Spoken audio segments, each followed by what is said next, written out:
Nossa, isso, a história, vou remeter lá nos anos 1970, na década de 70. Eu queria fazer odontologia, né? Sempre achei muito bonita a área da saúde. E eu estudava numa escola pública, numa cidade próxima de Belo Horizonte, chama-se Vespasiano. E um dia, eu, em sala de aula, uma professora de artes perguntou para, assim, alto na turma, quem que é Dulcineia? Aí eu levantei a mão e falei assim, sou eu. Ela falou, então, a minha filha, ela está no 8º ano, à época eu estava na 2ª série, e a filha dela estava no 9º ano. E aí ela disse o seguinte, a minha filha está muito mal em matemática. E eu perguntando para o professor de matemática que quem poderia ser a pessoa que desse aula particular para minha filha, ele indicou você. E eu fiquei surpresa, porque eu não sabia. Eu sempre fui muito Caxias, já fui reprovada. Já fui reprovada de ano e fui reprovada na 6ª série, que na minha época era 5ª série, mas depois disso eu levei um susto muito grande, tomei juízo e transformei, virei uma pessoa séria que gostava de estudar. Eu gostava muito de estudar. E eu fui dar aula para essa menina de matemática. O professor me passou o conteúdo e eu trabalhei com ela todo o conteúdo e a menina foi muito bem na prova. E isso começou a reverberar dentro da escola. A escola era muito grande e outros alunos começaram a me procurar para ser professora particular. E eu cheguei uma época, véspera de prova de matemática, principalmente que eu dava aula para eles, eu não tinha tempo de ir sequer ao banheiro. E eu falei, eu tenho vocação para esse negócio, mas continuei pensando em fazer odontologia. Aí eu mudei para Belo Horizonte, essa cidade próxima de Belo Horizonte. No ano seguinte eu mudei para Belo Horizonte. E a minha irmã mais velha me pediu que passasse na Varig para verificar como é que faria para poder virar ser comissária. À época era aeromoça. E eu fui à Varig para saber quais os trâmites, né, para poder became comissária. E depois que terminou tudo, eles me explicaram, eu virei assim, eu estava saindo, eu virei para a pessoa e falei assim, vocês não têm um serviço aí não? Eu estou desempregada, eu estou precisando trabalhar. Aí a moça que me atendeu falou assim, aguarda só um minutinho. E aí eu aguardei um minutinho, chega ela, volta ela, desce uma escada e ela fala assim, o diretor quer falar com você, o diretor da Varig em Belo Horizonte quer falar com você. Aí eu subi a escada, a secretária dele me colocou junto com ele e aí ele falou, olha, nós estamos começando agora em Belo Horizonte com essas moças de terra para trabalhar em aeroporto. Não tem. No aeroporto de Belo Horizonte não tem moça, só rapaz que trabalha. E a gente gostaria de fazer a experiência com você. Você quer? Eu falei, quero, é. E aí eu fiz a experiência, fiz o teste, lógico, né? E fui aprovada. E aí eu fui a primeira moça de terra no aeroporto em Belo Horizonte. O uniforme era lindo, verde, azul, com chapéu, coisa linda. Eu passava na rua, as crianças me chamavam de comissário, não, de aeromoça, aeromoça, me dá um autógrafo. Eu me sentia total. E aí eu já estava há 4 anos na Varig, quando um dia eu tomei conhecimento do salário do meu chefe. O meu chefe já estava lá há 18 anos. Ele ganhava, à época, 4.000 cruzeiros. E eu ganhava 1.000 cruzeiros. Aí eu pensei assim, mas eu não vou ganhar, eu não vou chegar a lugar nenhum. Se ele tem 18 anos, está ganhando 4.000, eu imagino, não vou conseguir crescer dentro da Varig. E aí surgiu uma aula, uma substituição numa escola pública em Belo Horizonte, uma escola perto do Campo do Cruzeiro, eu me lembro disso. E eu fui dar aula nessa escola. Eu saí da Varig, pedi demissão e fui trabalhar nessa escola. 15 turmas de 5ª série, era o correspondente à 6ª série. E assim eu comecei na área da educação. Então, na verdade, comecei com essa escola. Um belo dia, aí eu comecei a fazer o curso de biologia na Universidade Católica lá em Belo Horizonte. E aí, uma professora da Católica, que dava aula no Colégio Santo Agostinho, em Belo Horizonte, precisou se ausentar e ela me pediu para poder substituí-la no Colégio Santo Agostinho. Em Belo Horizonte era muito engraçado essas coisas. Não sei se aqui em Brasília também já aconteceu isso. E aí eu cheguei lá e me apresentei na portaria, estava o diretor, e quando eu cheguei, o diretor parou e falou assim, os alunos entrando na escola, e aí o diretor falou, pois não. Eu falei, eu vim substituir uma professora. Ele falou, eu pensei que fosse aluna. Eu falei, não, eu vou substituir a professora. E aí eu dei aula lá durante 3 dias, eles gostaram e me contrataram. E aí foi meu principal emprego em Belo Horizonte, no Colégio Santo Agostinho, fiquei lá muitos anos. Quando foi em 81, eu vim a Brasília para passear, para conhecer Brasília. E gostei muito de Brasília. E nessa época eu trabalhava no Colégio Santo Agostinho e fazia um trabalho de pesquisa na área de renal na Universidade Federal de Minas. Eu já tinha terminado meu curso de biologia e estava fazendo esse trabalho de renal. E aí, mineiramente falando, eu liguei, peguei o catálogo, na época era aquele catálogo amarelo, de folhas amarelas, e olhei lá, estava escrito assim, UNB. Eu não conhecia nada de Brasília, nada. E meu primo, eu fiquei na casa do meu primo e ele morava em Taguatinga. E aí eu olhei nas páginas amarelas, estava escrito assim, UNB. E o telefone eu lembro até hoje, 2730000. Aí eu liguei, liguei nesse número, atendeu um rapaz. Depois me chamou a atenção porque não era homem, que eram os telefonistas da UNB, era só mulher. E esse dia era um rapaz. E aí eu falei assim, ô moço, eu sou de Belo Horizonte, eu gostaria de vir para morar em Brasília, que eu gostei muito daqui de Brasília, mas eu preciso fazer alguma coisa na UNB para poder justificar a minha vinda para cá, porque se não for assim, mamãe não vai deixar eu vir para cá. E aí ele falou assim, só um minuto. Eu vejo assim, eu estou contando essa história porque ela é providencial, sabe? Não é um nossa, que sorte. E aí ele falou, só um minuto, daí a pouco atende uma pessoa assim. Alô? Eu falei, quem tá falando? Ele falou, professor Agenor. Aí eu tornei a repetir para o professor Agenor a mesma fala que eu falei com o rapaz que atendeu o telefone.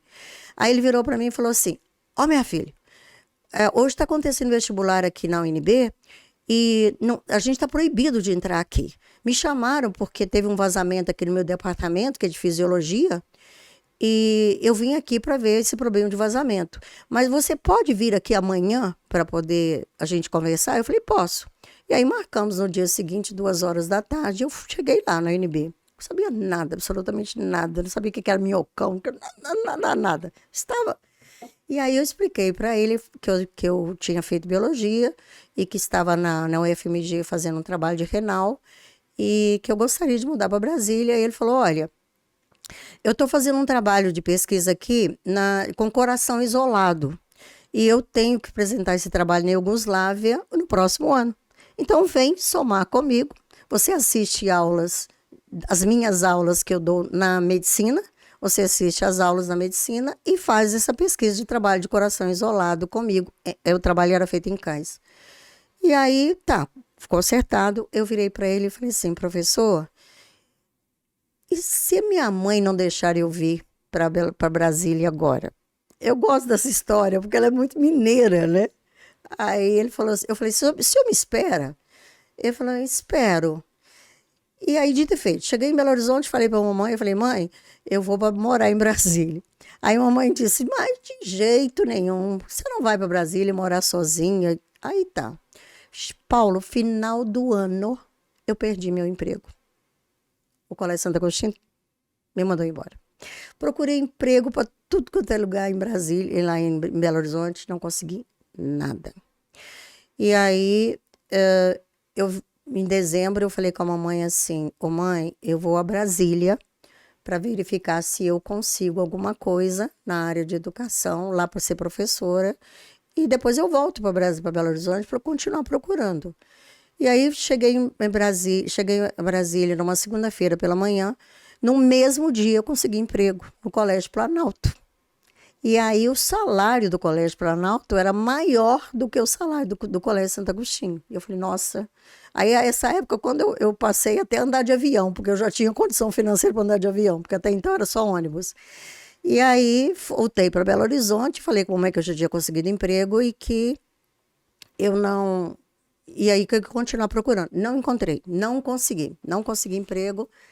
E aí, quando foi dia 14 de fevereiro de 1982, eu mudei para Brasília. Cheguei aqui, fui trabalhar no Colégio Planalto, e a UNB não tinha começado ainda, a UNB ia começar, isso foi em fevereiro, a UNB ia começar lá para março. E aí eu comecei a trabalhar nessa escola. Olha só que coisa mais interessante. Não tinha saído o horário da UNB, das aulas de medicina, e o Colégio Planalto me colocou para dar aula segunda, quarta e sexta, pela manhã. Quando saiu meu horário na UNB, era terça e quinta. Terça e quinta. E aí casou tudo direitinho, né? Então, terça e quinta eu ficava na UNB, e segunda, quarta e sexta eu ficava no Colégio Planalto. E quando foi em maio, liga o diretor do Colégio Objetivo, à época era a escola do Brasil, me convidando para dar aula, porque o coordenador da biologia no Objetivo tinha sido convidado para ser professor da Universidade de São Carlos. E que ele estava me convidando para poder compor a carreira, não como coordenador, mas para compor a carreira. E eu fui até o Colégio Objetivo, isso foi em maio. Fui recebida pelo diretor e pelo coordenador da biologia. Esse coordenador de biologia era o Oswaldinho, que foi um dos donos do Sigma. E aí ele olhou para mim e falou assim, normalmente o professor quando entra aqui no Objetivo tem que fazer uma prova de seleção. Mas eu estou olhando para você, você tem jeito de professora. Então você está contratada. Aí eu fui assistir uma aula com ele. Paulo, quando eu entrei na sala, eram mais ou menos 150 alunos. Aquela quantidade de alunos, eu olhei, assisti a aula, fiquei caladinho. Quando terminou a aula, eu falei assim, eu ficar aqui? Mas de jeito nenhum. Vou embora.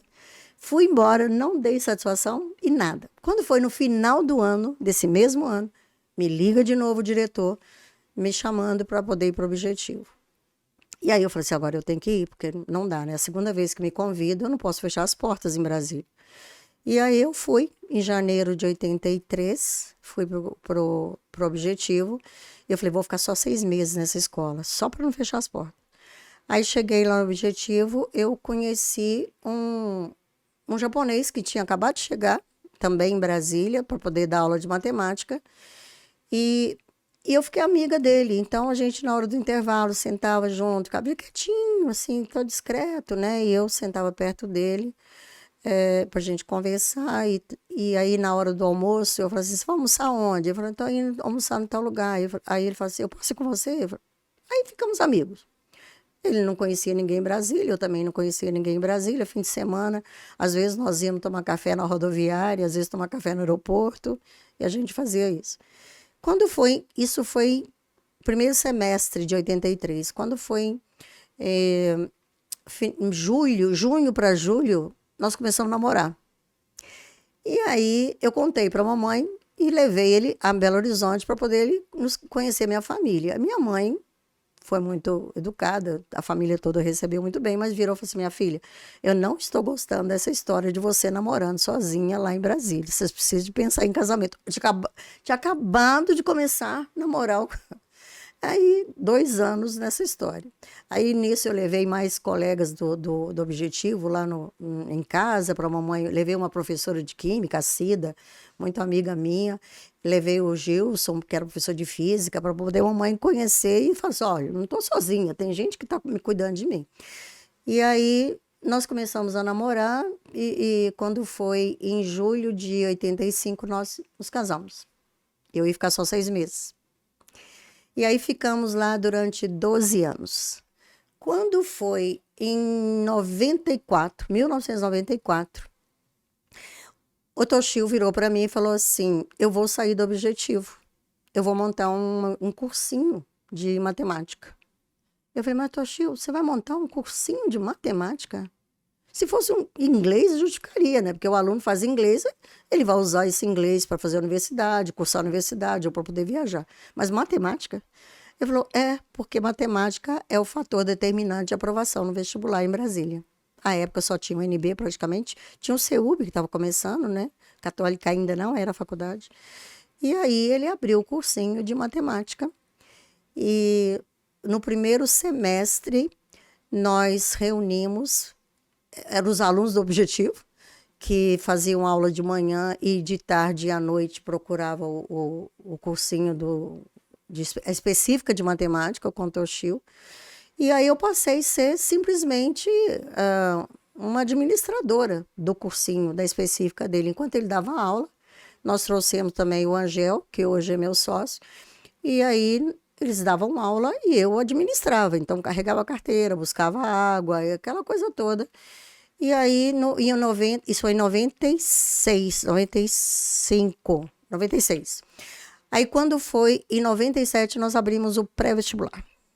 Deu tão certo o ensino médio, o cursinho de matemática, que os alunos começavam a pedir a gente para fazer cursinho completo. Aí, quando foi em 97, primeiro semestre de 97, nós abrimos o colégio, o pré-vestibular. Nós tínhamos 6 salas, e as 6 salas cabiam mais ou menos 60 alunos. E nós lotamos as 6 salas e deixamos uma lista de 200 alunos aguardando.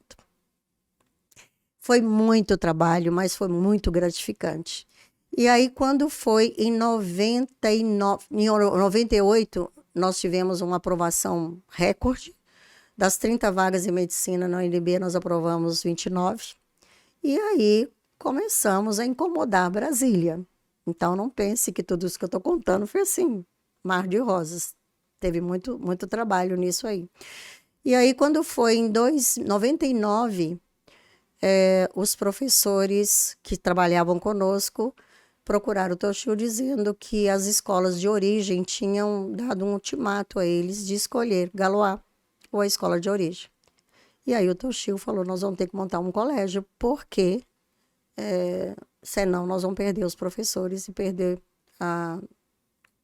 todo o trabalho que a gente fez do pré-vestibular, né? E aí começou o ensino médio. Nós começamos de cima para baixo, então de pré-vestibular nós abrimos o ensino médio. E o ensino médio com a mesma característica do pré-vestibular. Então, o que é pré-vestibular hoje? É aulas de excelência, consequentemente tem que ser bons professores, tem que gostar e não estar fazendo da profissão um bico. Ele tem que ser apaixonado, porque o olho tem que brilhar, o corpo tem que bailar enquanto ele está dando conteúdo. Esse é que é o bom professor. É aquele que tem disposição de tirar a dúvida do aluno. E quando ele dá aula com encantamento, ele encanta os alunos.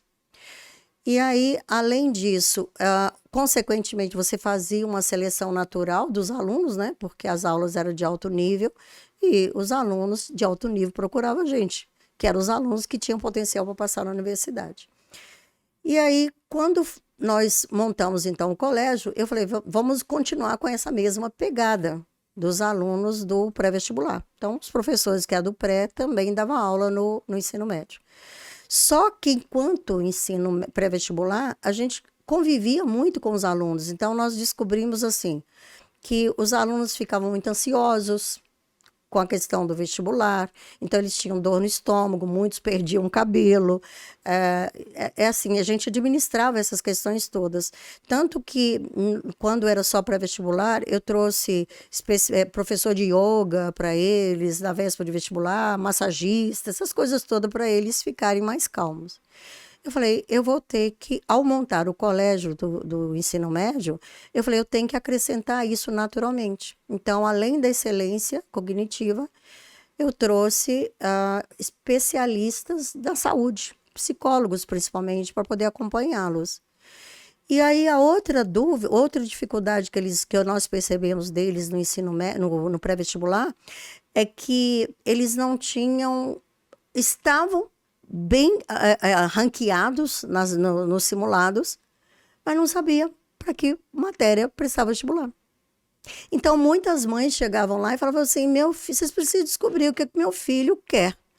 Eu falei, mãe, mas a senhora que é a melhor pessoa para dizer o que seu filho quer, porque desde pequenininho você viu como ele foi crescendo, o que ele gostava, quais as habilidades. Então você é o especialista que pode naturalmente dizer o que ele gosta, qual área que ele gosta. E com isso, então, nós criamos um departamento chamado Disciplina Projeto. Disciplina Projeto. Nesse departamento, nós colocávamos cursos de, por exemplo, medicina. Então, o aluno fazia 20 horas teórico e 20 horas prático. Quem era o professor desses meninos? Eram os nossos alunos que já estavam na UNB. Naquela época era tudo não regulamentado, porque o Galois que inovou tudo, mudou tudo. Hoje é tudo regulamentado, você não pode pegar aluno da universidade que faz medicina e trabalhar com você, não pode. Tem que ser da área específica mesmo. E aí esses meninos, pegamos alunos de direito, eles davam 20 horas teórica, 20 horas prática. Então, assim, e os alunos com isso experimentavam e ia descobrindo qual que era o que eles queriam. Agora, curiosidade, tá? Nós colocamos, os alunos pediam para colocar experiências, laboratórios de artes, as artes de um modo geral, né? Música, plástica e teatro, que eram, na época não tinha filosofia nem sociologia ainda não. E aí nós colocávamos oficina dessas matérias, os pais não pagavam para os filhos fazerem, porque os pais só queriam medicina e direito. E até hoje, né? Os pais querem medicina e direito. Quer dizer, quer que o filho faça o sonho dele. Isso é muito sério. É um assunto que a gente pode explorar num podcast, tá? E aí, quando foi em 2000... Aí, enquanto estava acontecendo o pré-vestibular... o ensino médio, quando estava acontecendo o ensino médio, eu assisti uma aula de geografia, eu entrava nas aulas. Eu tinha folga, mas eu também... Aí eu voltei da aula de biologia, né? E aí eu entrava na aula de professor, aleatoriamente. Um dia eu entrei na aula de um professor de geografia. E ele estava falando da população de jovens, fugiu aqui o nome agora, da população de jovens em Brasília. E aí ele contando, explicando que por volta dos 17, 18, 19 até 23 anos, a taxa populacional de jovens em Brasília caía. Então ele mostrou o gráfico, tá nítido assim, você vê os mais jovens, e aí quando chega nessa idade, cai e depois começa a crescer de novo. Eu falei, Theo, por que isso? Aí ele falou, Dulcineia, é porque aqui em Brasília só tem a UNB. Então, esses meninos, quando terminam o ensino médio, eles vão para os outros estados para fazer vestibular e passam e vão para lá.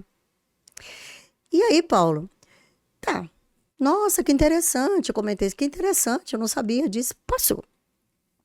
Quando foi em 2004, nós percebemos que os alunos que chegavam para nós do primeiro ano, que hoje é a primeira série, chegavam com grandes deficiências. Quais? Não sabiam assistir aula e não sabiam estudar.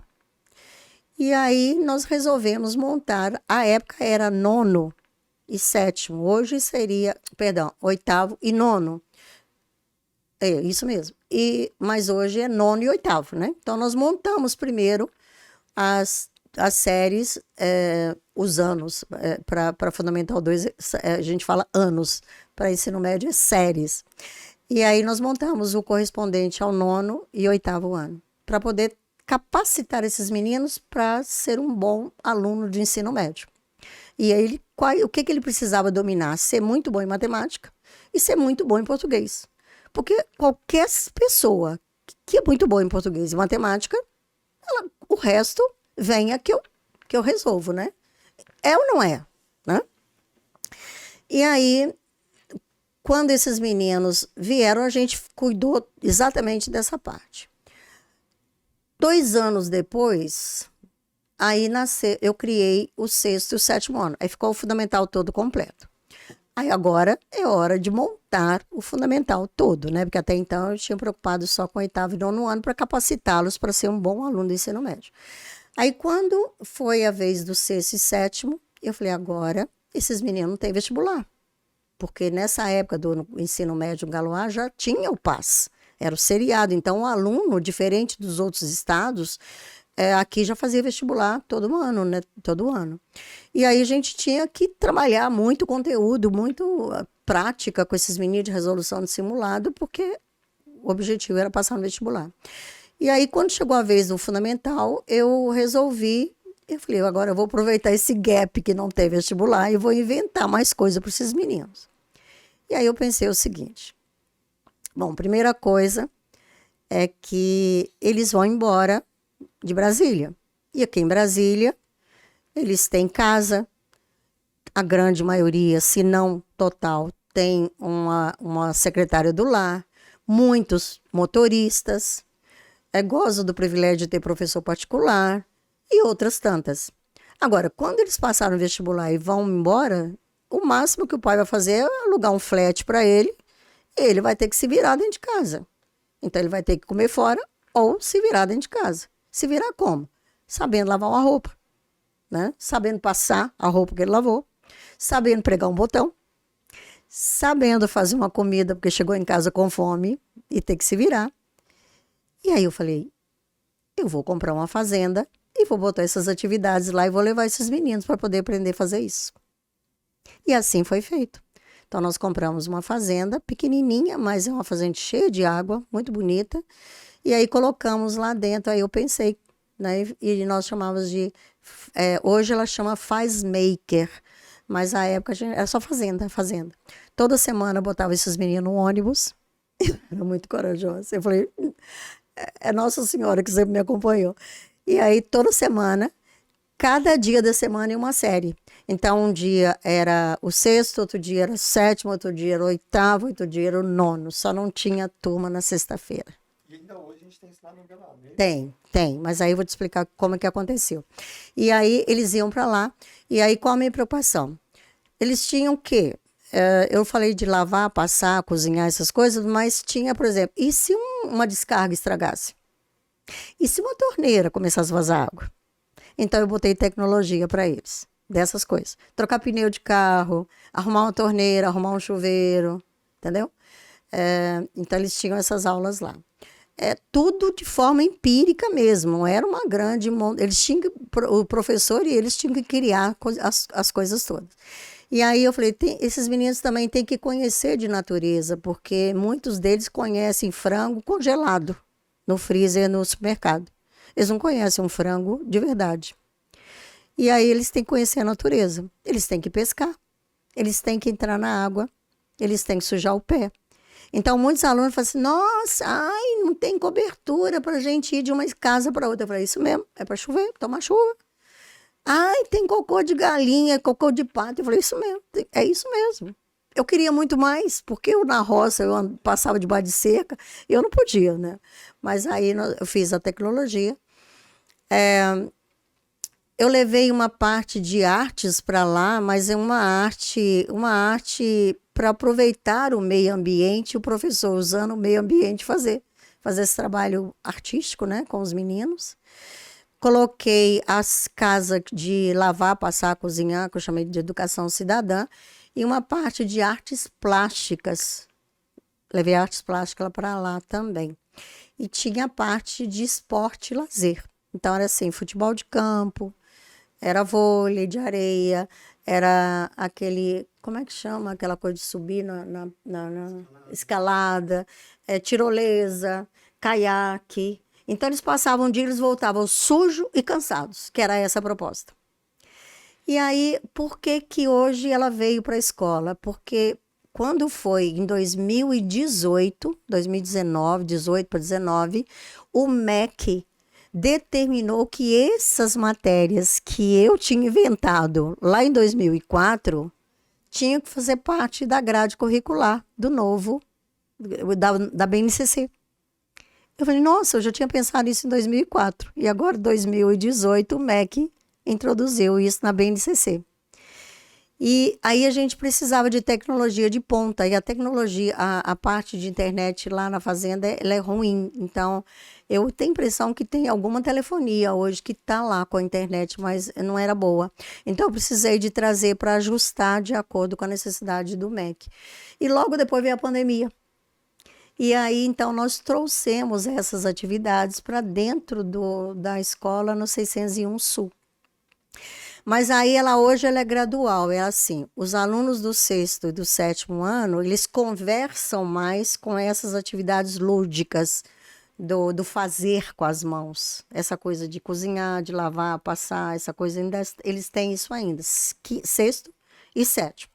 Oitavo e nono, eles já são maiores, então eu tenho que começar a trabalhá-los, eles têm que começar a conversar com o ensino médio.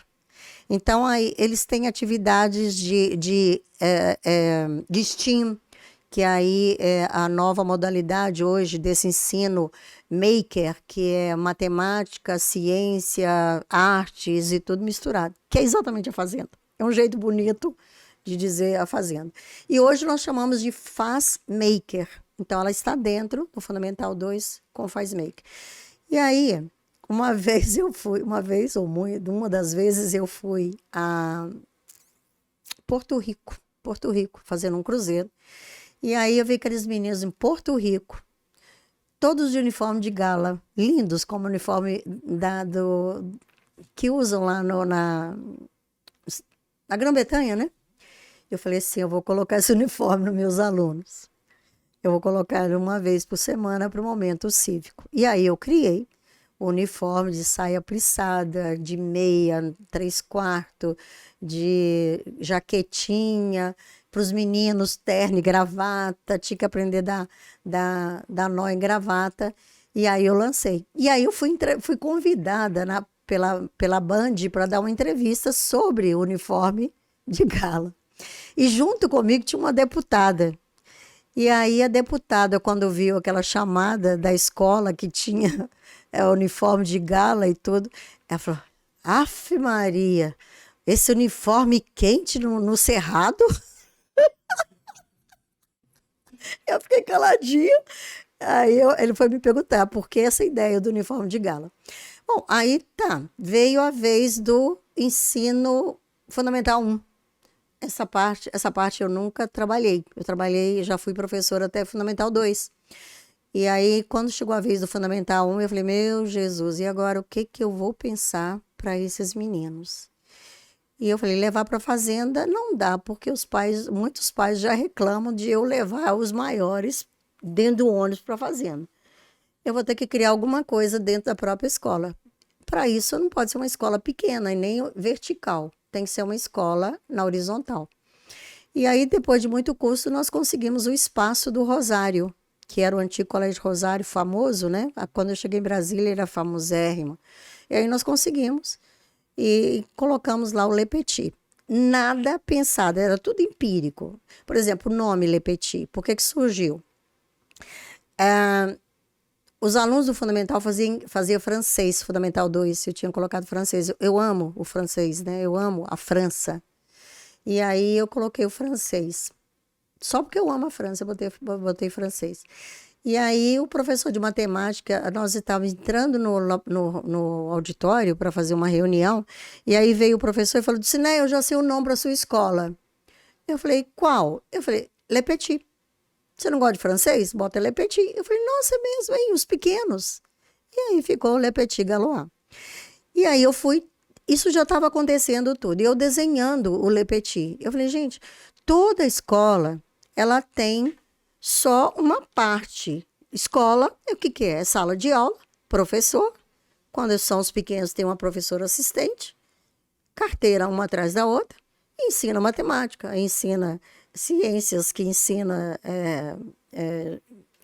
como que chama? Geografia e História junto.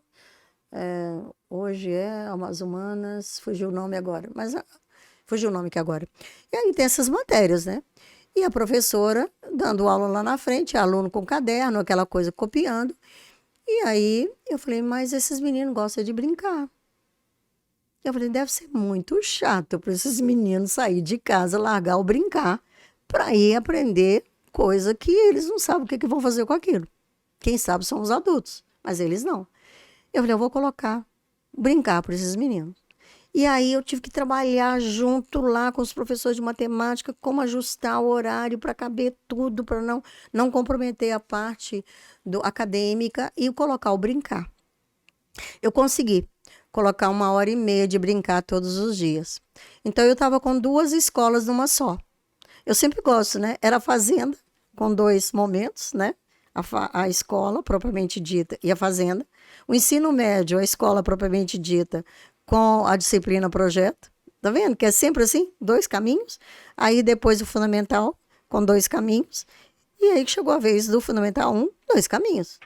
Aí, esse caminho acadêmico e esse caminho do brincar. E eu disse, qual o nome que eu vou dar para esses 2 momentos? Eu me lembrei que tinha uma aluna no 3º ano com um TDAH muito rígido, não tem um nome, tem um nome hoje que a gente fala, severo, TDAH severo. E aí eu mandei chamá-la. Ela foi até minha sala, ela assustada, assim, o que a dona da escola está fazendo aqui me chamando? Aí ela sentou e eu expliquei para ela, olha, estou criando uma escola assim, assim, assim, vai ter esse momento e vai ter esse momento. Ô Paulo, não levou 5 minutos para essa menina virar e falar assim, liceu e VA. Eu falei, o que é VA? Ela falou, vendo e aprendendo. Eu falei, nossa, é mesmo? Liceu, a parte acadêmica, e o VA, o momento do brincar. E aí nasceu o Le Petit. E aí eu criava e mandava o pessoal colocar. Então, aí chegou a vez do infantil. Quando chegou a vez do infantil, esse não dá para criar nada. O infantil, a gente tem que tomar cuidado com o seguinte, qual a importância do infantil? O infantil, você tem que trabalhar a socialização. Então, porque a criança, normalmente, hoje, ou ela é filho único, no máximo 2, quando muito 3. Então, a grande maioria é único. E a gente tem que colocar o filho na escola para socializar. E por que precisa socializar? Você não pode socializar em casa com o pai, com a mãe, com a avó e com o avô, socializar com a babá. É porque quando ele convive com os seus pares, é que ele desenvolve caráter. Então, o caráter é desenvolvido na escola, junto com os seus pares, tá? E, além disso, você tem que trabalhar muito a coordenação motora, começando com os pequenininhos com coordenação motora grossa e depois passando para a coordenação motora fina. E, no mais, é brincar e estimular esse aluno às artes, a musicalidade, a arte plástica, as artes plásticas, porque eles têm no cérebro todos, sinapse, tá? De uma forma mais simplória, para dizer, eles têm conexões sinápticas no cérebro para aprender tudo. Sabe o que é tudo? Tudo. Eles têm capacidade. Então, o que acontece? Se não estimulado até os 6 anos, existe uma primeira poda, uma poda bem grande. E aí, depois dos 6 anos, se você não estimular, uma poda aos 14 anos. E depois outra poda aos 21 anos. O cérebro é muito inteligente, vai falar assim, não usou? O caminho estava pronto para usar. Não usou? Eu vou apagar. Então, assim, e aí eu encantei, né, pela escola. E depois disso eu fui estudar neurociência, eu fui estudar pedagogia, eu fui estudar gestão escolar. E hoje eu virei educadora.